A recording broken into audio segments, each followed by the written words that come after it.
If you're under 1200, this video is for you.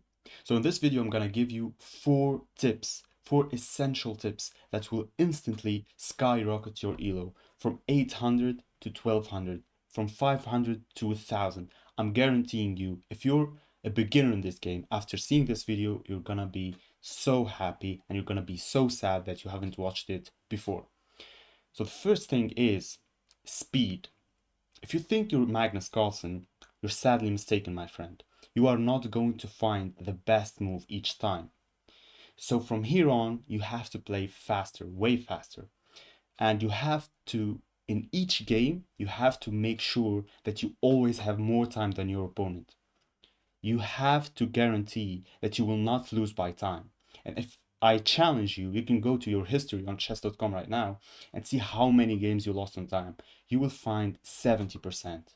If you're a beginner, if you're around 700 to 1000 to 1200, you will find many games that you lost, even if you were maybe winning on the board, but you lost because you were thinking about positions that never happened. So here's how to think. My opponent played a move. Is there a direct threat? Yes or no? After that, which moves do I have? 1 or 2 moves. Think about 1 or 2 moves instantly. Okay, which one is not a blunder? If you have a move that's not a blunder, play it instantly. Just make sure it's not a blunder, because you're not playing against Hikaru. It's not a grandmaster. You both are relatively bad at chess, still bad at chess. So try to play as fast as possible. And especially if you're playing rapid. I know a lot of people are playing like 10-minute games on chess.com rapid. And if you have no increment, time is crucial. If your opponent has 3 minutes and you have 4.5 minutes, but you're down a knight, in a 10-minute game, you're still better than him. You still have 50 to 60% chance of winning that game because there's time pressure coming and there's no increment. So especially in games where there's no increment, rely on time.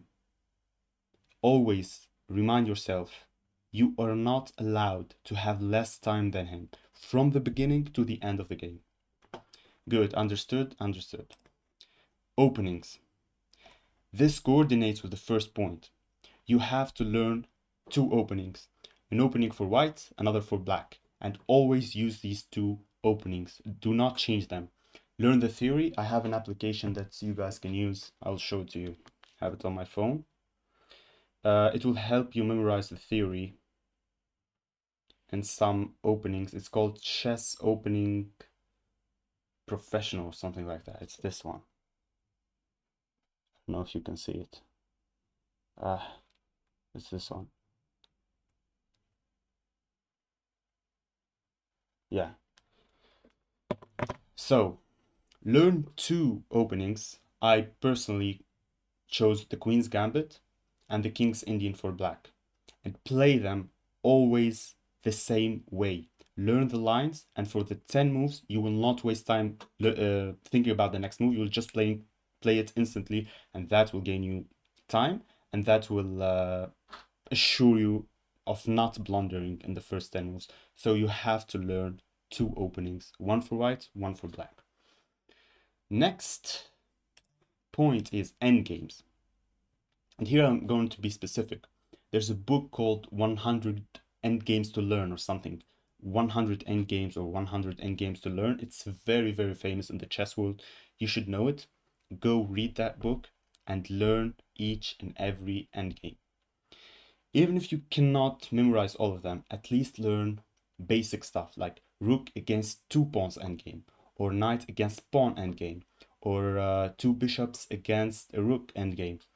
Also learn how to checkmate with a rook, how to checkmate with a queen. Like you have to learn these things because you can lose some games on time if you cannot find a way to checkmate with the rook as fast as possible.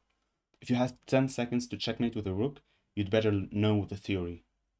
There are many videos on that. I have videos on my channel on how to checkmate with the rook, for example.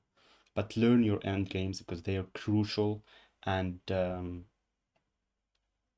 player in your level does not know endgames.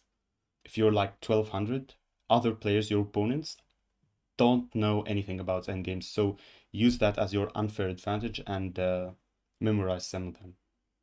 Okay, the last point is few games per day. The reason many of you guys are losing so much elo because you like rage when you lose and you start playing new games and you keep losing. So the reason you do that is because you think you're dumb for losing one game of chess, which is unlogical and dumb. Losing the game is not dumb, but thinking you're dumb and seeking revenge even though you're playing when you're angry is stupid. So don't do that. Set a number of games per day. Personally, it's 3. 3 games per day, no more, no less. Even if I lose the 3 games, I stop.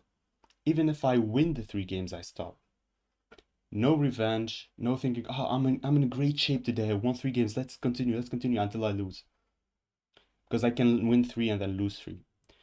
So try to play when you're not angry or too happy or too excited, and always play, let's say, maximum 4 games per day. I advise you to play 2 games per day. I'm talking rapid. If you wanna spend time playing Bullet, I do it also. Sometimes I play 1 hour of Bullet. But if you're serious about upgrading your elo in rapid, for example, only 2 games a day. This applies also to trading, if you guys know trading a bit.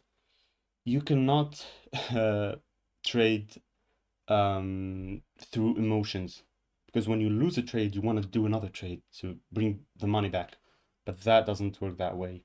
That will only ruin you and ruin your experience and your elo, and you will basically lose self-confidence after a few days. Yeah, so these are the 4 um, steps or advice that I have for you guys. It's a relatively short video. I haven't uploaded in a minute, but I will be uploading lectures because I'm seeing that some of you guys are liking my lectures of the book How to Reassess Your Chess. So probably I will be uploading some lectures in the next few weeks, especially if I see more people subscribing and so on. So yeah, that's it for today, guys. Apply these rules and you'll become a beast of chess. Ciao.